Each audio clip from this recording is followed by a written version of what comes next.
অবশেষে চায়না এবং ভারতের মধ্যে বিমান যোগাযোগ স্থাপিত হলো।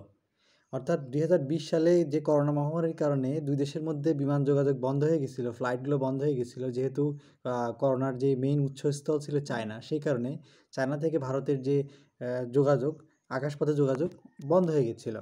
সেই যোগাযোগ গতকাল চালু হয়ে গেল।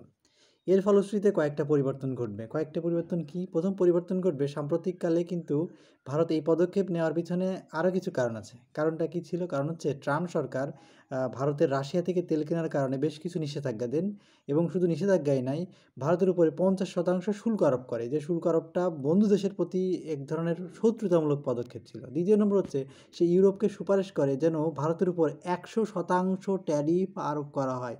100% ট্যারিফ কেন আরোপ করা হবে? কারণ ভারত কিনছে রাশিয়ার তেল, আর রাশিয়ার তেল কিনলে কী হয়? রাশিয়ার তেল কিনলে ভারতের যে অল্প টাকায় তেল কিনতেছে, ফলশ্রুতিতে রাশিয়ার কিন্তু অর্থনীতিতে নিষেধাজ্ঞা দেওয়া সত্ত্বেও বেশ খানিকটা তারা এগিয়ে যাচ্ছে ভারতের কাছে তেল বিক্রি করার কারণে। আচ্ছা, 3 নম্বর পয়েন্টটা কী হবে? 3 নম্বর পয়েন্ট হচ্ছে, ভারত ইতিমধ্যে চিন্তাভাবনা করছে স্বনির্ভর হওয়ার, অর্থাৎ এশিয়াতে তার নিজস্ব বলয় তৈরি করার জন্য ভারত চেষ্টা করতেছে। কিন্তু আমেরিকা চাচ্ছে কি? এতদিন আমেরিকা চাচ্ছিল যে ভারত তার হয়ে কাজ করবে এই এশিয়াতে, চায়নার শত্রু হিসেবে। কিন্তু যখন সে দেখছে ইন্ডিয়া নিজেই স্বনির্ভর হওয়ার চেষ্টা করছে, তখন সে ইন্ডিয়ার প্রতি এক ধরনের ক্ষোভ বশত আলাদাভাবে সে নিজেই চাচ্ছে যে সে এশিয়াতে ইন্ডিয়ার মাধ্যম না হয়ে সে এশিয়াতে নিজের ঘাঁটি করার। এবং তাই সেই পদক্ষেপের প্রথম পদক্ষেপ হিসেবে সে বাগরাম ঘাঁটিতে একবার বাংলাদেশে আসার চেষ্টা করছে, একবার নেপালে আসার চেষ্টা করছে।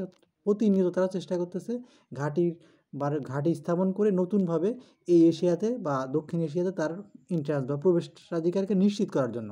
আচ্ছা, দক্ষিণ এশিয়ায় তার কেন আসা দরকার?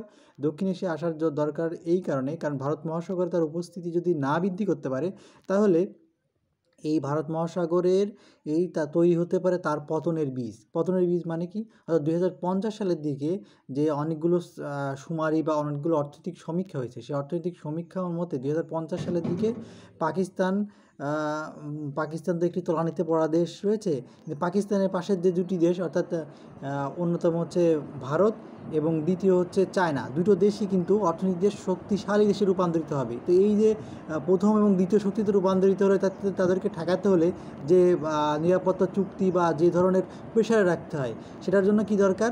তাদেরকে দরকার এই ভারত মহাসাগরে আসতে হবে। আর ভারত মহাসাগরে কিন্তু চায়নার বেশ কিছু কিন্তু রয়েছে, পোর্ট রয়েছে, যেমন শ্রীলঙ্কার হাম্বানটোটা পোর্ট, পাকিস্তানের গোয়াধর পোর্ট, এবং সে মায়ানমারেও পোর্ট করার চেষ্টা করছে। তো তাহলে এই যে পুরো এই রিজনটাতে কিন্তু চায়নার একটা বড় রকমের, চায়না এবং ভারতের আধিপত্য রয়েছে।